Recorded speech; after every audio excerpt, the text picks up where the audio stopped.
ठाकरे सरकार खुनी ठाकरे सरकारचं खुनी सचिन वाजेला मागे घालणाऱ्या ठाकरे सरकारचं मनसुख हिरेनला न्याय मिळालाच पाहिजे मनसुख हिरेनला न्याय मिळालाच पाहिजे खुनी ठाकरे सरकारचं धिक्कार असो राजकारणाचं गुन्हेगारीकरण करणाऱ्या सरकारचा धिक्कार असो ठाकरे सरकार हाय हाय ठाकरे सरकार हाय हाय ठाकरे सरकार हाय हाय होश में आओ होश में आओ ठाकरे सरकार होश में आओ होश में आओ होश में आओ ठाकरे सरकार होश में आओ। आज सभागृहामध्ये मनसुख हिरण यांची जी हत्या झाली त्याबद्दलचा त्यांच्या पत्नीचा जबाब हा मी वाचून दाखवला।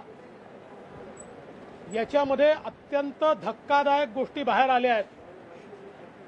मनसुख हिरण यांची जी गाडी स्फोटकं ठेवून घटनेकरता वापरण्यात आली होती ती गाडी नोव्हेंबरपासून 5 फेब्रुवारीपर्यंत सचिन वाझे वापरत होते असं स्पष्टपणे त्यांच्या पत्नीने सांगितलं। एवढंच नाही तर त्यांचा तपास हा केवळ सचिन वाझे यांनी केला आणि 3 दिवस रोज ते सचिन वाझे सोबत सकाळी जायचे आणि रात्री यायचे हे देखील पत्नीने सांगितलं।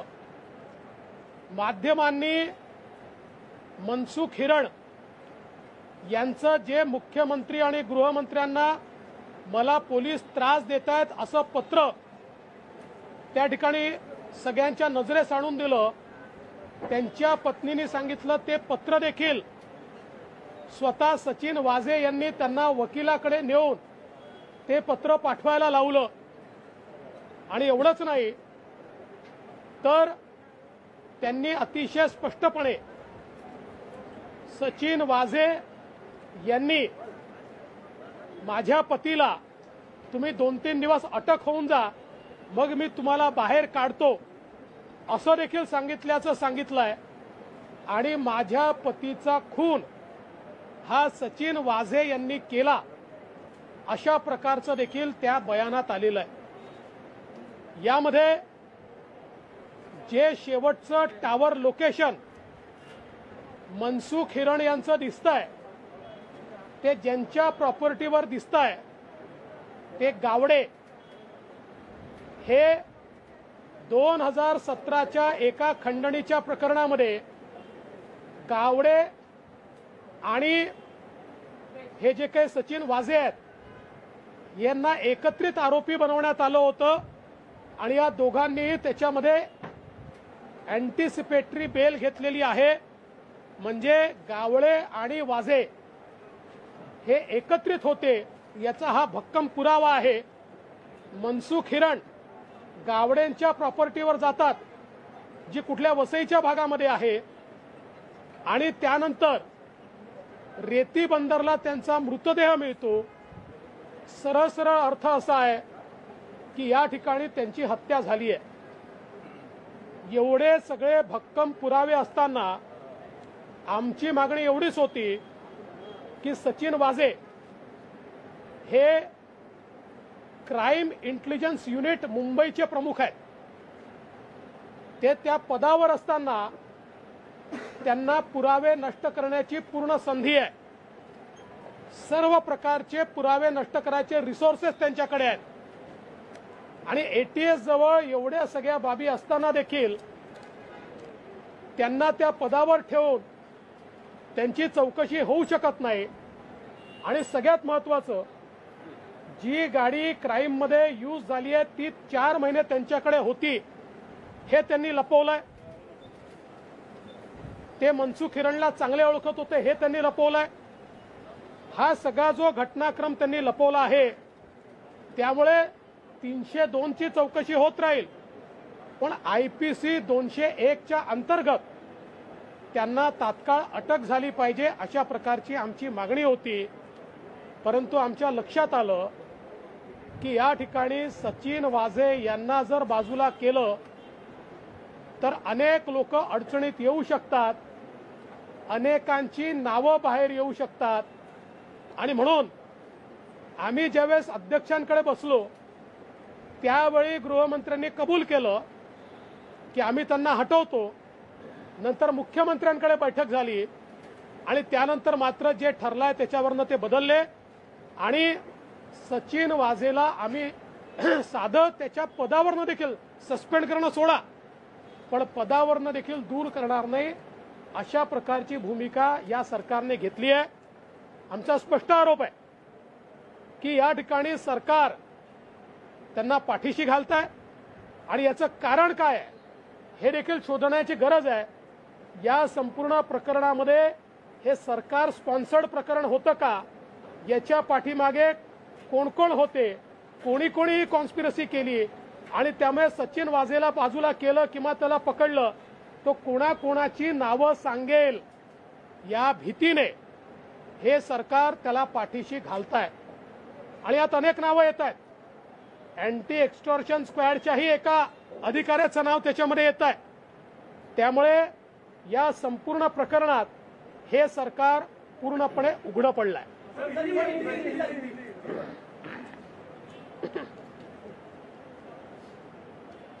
आज सभागृह में हमने ये मांग की थी कि जो मनसुख हिरण जिनकी हत्या हुई है उनकी पत्नी का बयान मैंने पढ़कर दिखाया, जिसमें उनकी पत्नी ने साफ तौर पर कहा है कि ये जो डिटोनेटर वाली स्कॉर्पियो थी, ये स्कॉर्पियो क्राइम के सचिन वाजे एपीआई इन्होंने नवंबर से लेकर तो 5 फरवरी 2021 तक वो उनके पास थी. 4 महीने उसका इस्तेमाल वो कर रहे थे. ये मनसुख हिरण जो है इनकी इंक्वायरी भी उन्होंने ही की. उन्होंने ही मनसुख हिरण को एडवोकेट के पास ले जाकर और एक गृह मंत्री के और मुख्यमंत्री के नाम से लेटर दिलवाया कि पुलिस मुझे परेशान कर रही है. और इसके साथ साथ उन्होंने ये भी कहा कि मेरे पति को उन्होंने सचिन वाजे ने ये कहा था कि आप 3-4 दिन के लिए अरेस्ट हो जाइए, मैं आपको बाहर निकालकर ये सारा मामला समाप्त कर देता हूं.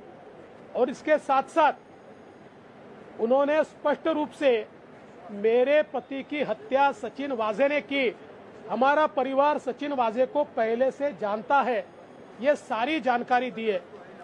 पहले दिन मैंने जो आरोप लगाया था वो सारे आरोप अब पुख्ता सबूतों के साथ बाहर आ रहे हैं. इसमें सबसे बड़ा सर्कमस्टांशियल एविडेंस ये है कि मृत्यु के दिन, हत्या के दिन ये जो मनसुख हिरण जी है ये घर से निकलते हैं और उनके मोबाइल का आखिरी टावर लोकेशन जिस प्रॉपर्टी पर आता है वो प्रॉपर्टी एक गावड़े करके व्यक्ति की है.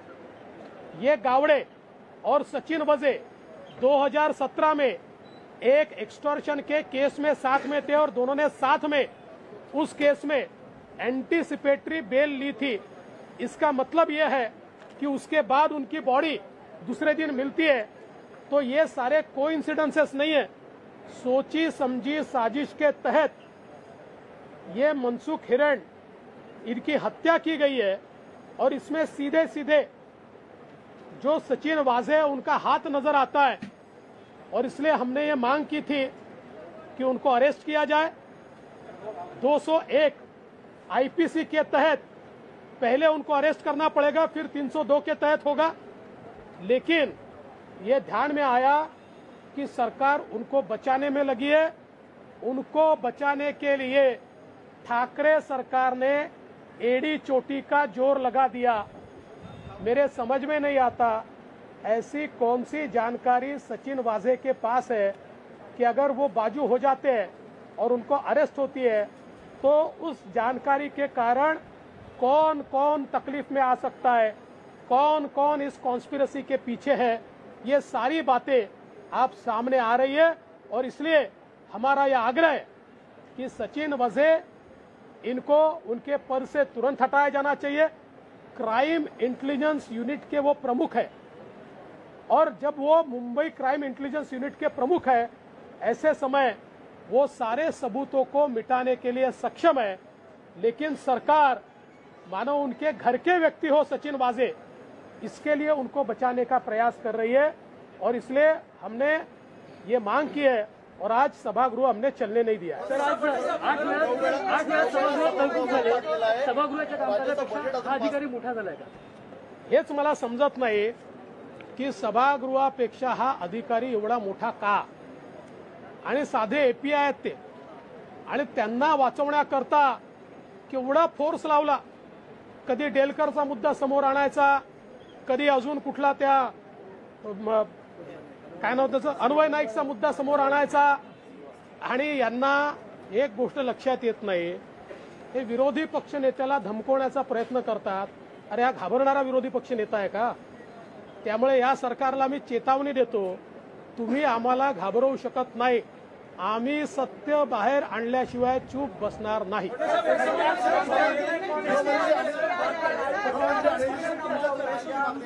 जो इन्वेस्टिगेशन की बात करें तो इनोवा गाड़ी की बात हो रही थी, जिसका सीसीटीवी फुटेज भी कहीं ना कहीं मुंबई पुलिस ने रिकवर किया था.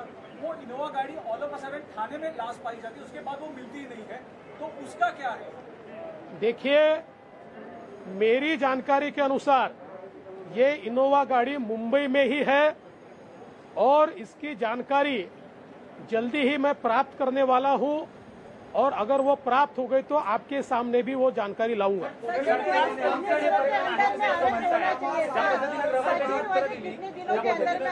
ज्या पद्धतीने गृहमंत्र्यांनी उत्तर दिली की जो खासदार जे आहेत याच्यातले त्यांच्याकडे मुद्दा वळवला, आणि सगळ्यात महत्त्वाचं म्हणजे ज्याला कुणाला आत्महत्या करायची, कधी कुणी नागपूरला येतं, कधी कुणी मुंबईला येतं, आत्महत्या करणाऱ्यांना महाराष्ट्राच्या पोलिसांचा विश्वास आहे, पण इतर प्रकरणांमध्ये तसं काय होत नाही.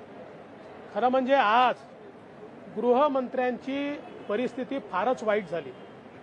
एक तर पहिल्यांदा त्यांना असं वाटलं की आपण डेलकरचं नाव पुढे करून या ठिकाणी काहीतरी आमच्याजवळ माहिती आहे असं दाखवून विरोधकांना घाबरवू, पण डेलकरची सुसाईड नोटच मी घेऊन आलो होतो, त्याच्यामुळे त्यांचा तो प्रयत्न त्या ठिकाणी हाणून पाडला गेला. त्यानंतर तर त्यांनी इतकं मजेदार वक्तव्य केलं की पूर्वी महाराष्ट्रामध्ये लोक पर्यटनाकरता यायचे, आता त्यांना अभिमान वाटतोय की महाराष्ट्रामध्ये आत्महत्या करण्याकरता लोक येतात. आणि हे सांगताना त्यांना हे देखील भान राहिलं नाही की रायपूर हे मध्य प्रदेशात नाही आहे, रायपूर छत्तीसगडमध्ये आहे, छत्तीसगडमध्ये काँग्रेसचं सरकार आहे, हे देखील त्या ठिकाणी त्यांच्या लक्षात राहिलं नाही. त्यामुळे आज गृहमंत्र्यांनी आपलं हसं करून घेतलंय.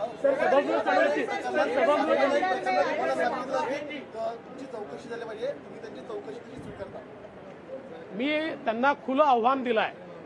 अन्वय नाईक प्रकरणामध्ये सर्वोच्च न्यायालयाचा निर्णय आल्यानंतर अक्षरशः मुंबई पोलिसांचं थोबाड काळं झालंय. ज्या इन्व्हेस्टिगेशन केलं त्यांच्यावर सर्वोच्च न्यायालयाने जे ताशेरे ओढले आहेत ते मला असं वाटतं गृहमंत्री विसरले, आणि मुंबई पोलिसांपेक्षाही गृहमंत्री ज्यांनी हे इन्व्हेस्टिगेशन त्या ठिकाणी पुढे नेण्याचा प्रयत्न केला त्यांना तो करारा जबाब आहे. पण मी तरी देखील त्यांना खुलं आव्हान दिलंय की अन्वय नाईक प्रकरणामध्ये त्यांनी जरूर माझी चौकशी करावी, पण सोबत अन्वय नाईक यांच्या जमिनी कोणी कोणी विकत घेतल्या याचीही चौकशी त्यांनी करावी. हा माझा त्यांना आव्हान आहे, खुलं आव्हान आहे.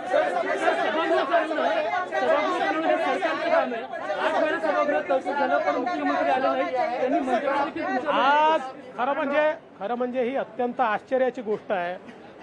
सभागृहामध्ये असं वातावरण होतं त्यावेळेस मुख्यमंत्री येऊन उत्तर देतात, किमान सभागृह शांत करतात, किंवा अध्यक्षांकडे मुख्यमंत्री येतात, तिथे बैठक बोलवली जाते, त्या ठिकाणी चर्चा होते आणि सभागृहाचं कामकाज नीट करण्याचा प्रयत्न होतो.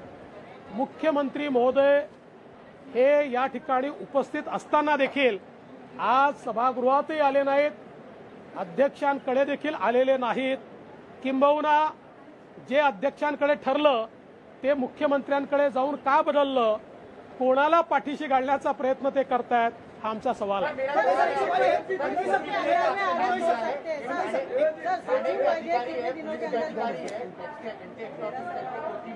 उनका इस मामले से क्या लेना देना है? आपने सवाल विधानसभा में पूछा है, क्या वो भी? नहीं, मैंने तो सवाल पूछा है, मैंने जवाब थोड़ी दिया है. मैंने तो सवाल पूछा है कि कोथमीरे का इस मामले से कोई संबंध है क्या, क्या उनका भी इससे कोई जुड़ाव है क्या, ये मैंने सवाल यहाँ पर पूछा है. बॉस माना जा रहा है मुंबई का, कोथमीरे को मुंबई का बॉस माना जा रहा है. ये नया प्रकरण अभी सामने आ रहा है कोथमीरे का नाम. तो ये कितने दिनों के अंदर में सचिन वजय भी अरेस्ट हो सकते हैं? नहीं, ये सचिन वजय या कोथमीरे ये गृह मंत्री के बॉस होंगे, मुंबई के वगैरह बॉस नहीं है. का खुलासा आज आपने किया है, मामले की ऑलरेडी जांच हो रही है और इस दिन पहले दिन आपने कहा था कि आइसोलेशन में इसकी जांच नहीं हो सकती. पीएम का मामला और एक्सप्लोजिव का मामला दोनों साथ में जुड़े हैं. तो क्या एनआईए को इन नए तथ्यों के तहत फिर से तलाश, या फिर ये मुद्दे को आप रिक्वेस्ट करेंगे सेंटर को कि इस मुद्दे को लेकर तलाश कीजिए? इसी को जोड़ के मेरा सवाल है कि क्या आपको लगता है कि प्राइवेसी जो मुंबई पुलिस का इन्वेस्टिगेशन हुआ था वो उतना अच्छे और ठीक तरीके से नहीं हुआ था दोनों केस में? देखिए, अब तो ये सारी चीजें स्पष्ट है. जिस प्रकार का इन्वेस्टिगेशन हो रहा था, और इसमें सबसे देखिए मजे की बात तो यह है कि 6 दिन पहले तक इसके इन्वेस्टिगेशन ऑफिसर ही खुद सचिन वाजे थे. मतलब जिनके ऊपर शक की पूरी सुई है वही अगर इन्वेस्टिगेटिंग ऑफिसर होंगे, हिंदी में कहते हैं सैया भय कोतवाल तो डर काहे का, इस प्रकार की अवस्था इस सारे मामले में थी. मेरा सीधा मामला मानना यह है, एनआईए और एटीएस दोनों सक्षम है, दोनों के पास इन्वेस्टिगेटिंग अथॉरिटी है. इन्वेस्टिगेशन ठीक से होगा तो हमको कोई तकलीफ नहीं है. जहां इन्वेस्टिगेशन नहीं हो रहा ऐसा लगेगा हम इस मामले को उठाते रहेंगे.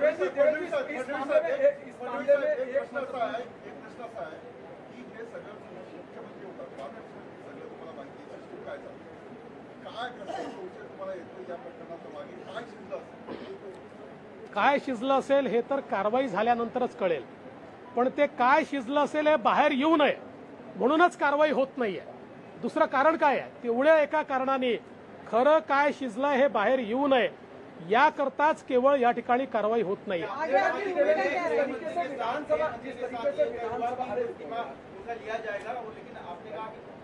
जिस तरीके से आज विधानसभा चल रही थी बजट पर, लेकिन आज पूरे दिन भर सचिन वजह को लेकर विधानसभा में हंगामा होता रहा और सरकार ने जानबूझ के दो मुद्दे डाइवर्ट किए. क्या देखिए, सरकार ने सचिन वजह एपीआई इनको बचाने के लिए इस मुद्दे को डाइवर्ट करने की कोशिश की.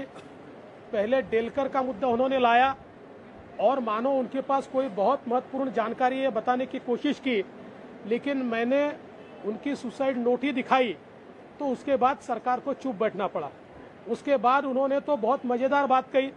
उन्होंने कहा कोई और व्यक्ति आकर महाराष्ट्र में सुसाइड करता है और हमारे गृह मंत्री जी बड़े अभिमान के साथ ये कह रहे थे कि अब महाराष्ट्र में कितना लोगों का विश्वास है कि लोग बाहर से महाराष्ट्र में आके सुसाइड करने लगे.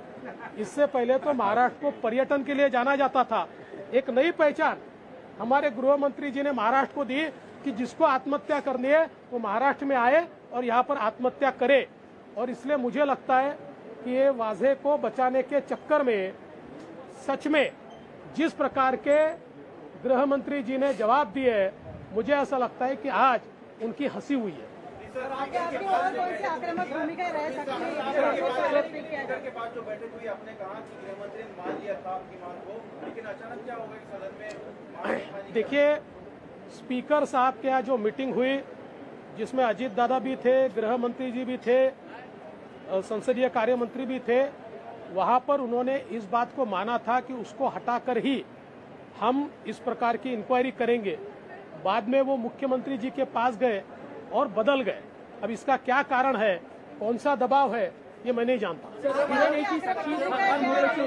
आता विमला हिरण यांच्या जबाबामध्ये देखील त्यांनी थेट वधूंचं नाव घेतलेलं आहे. तुम्हाला असं वाटतं की त्यांना देखील सुरक्षा दिली पाहिजे तुमच्या जीवनात? मला असं वाटतं हिरण परिवाराला सुरक्षा दिली पाहिजे, कारण माझी जी माहिती आहे त्या माहितीप्रमाणे सचिन वाजे यांनी 2 वेळा कालपासून आजपर्यंत हिरण कुटुंबाशी संपर्क साधण्याचा प्रयत्न केला आहे.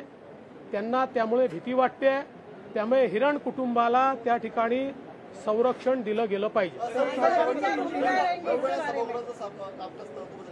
बजेट पास झालेलं नाहीये. बैठकीत आधी ठरलं की वाजेंना निर्मित करायचा, मात्र नंतर मुख्यमंत्र्यांकडे जाऊन तो निर्णय फिरवला जातो. मुख्यमंत्री सचिन वाझेंच्या पाठीचे आहेत. आत्ता तर मुख्यमंत्र्यांसहित हे संपूर्ण सरकार हे सचिन वाझे यांना वाचवण्याकरता पूर्ण ताकद पूर्ण शक्ती या ठिकाणी लावतायत. म्हणूनच आमचा सवाल आहे की एपीआय सचिन वाझे ज्यांच्या विरुद्ध एवढे पुरावे आहेत त्यांना वाचवण्याकरता अख्खं सरकार हे का उभं आहे, हा आमचा सवाल आहे.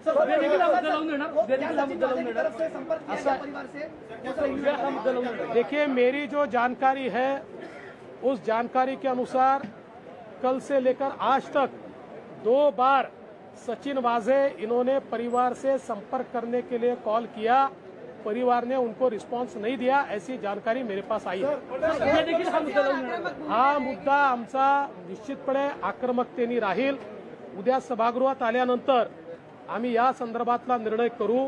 कारण बजेट देखील आहे, मागण्या देखील आहे, सरकारला पळून जायची घाई देखील लागलेली आहे. सरकारला तर चर्चा नकोच आहे, चर्चेत सरकार उत्तर देऊ शकत नाही.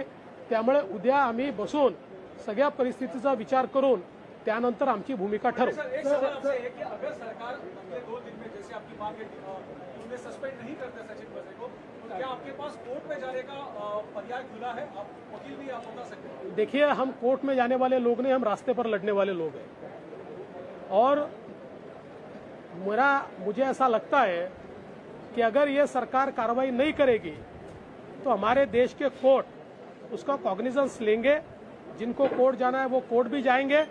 हम तो रास्ते की लड़ाई लड़ने वाले लोग हैं, हम रास्ते पर लढेंगे. सरकारने दावा केला होता की काही नावं आहेत, अशी काही नावं तुम्ही म्हणाल की नोट आहे माझ्याकडे. मी त्या संदर्भात ती जी नोट आहे ती नोटच त्या ठिकाणी दाखवली आणि कुठलीही नावं त्याच्यामध्ये नाहीत आणि गृहमंत्री देखील सांगू शकले नाहीत, कारण त्यात तशी नावच नाही. देवेंद्रजी,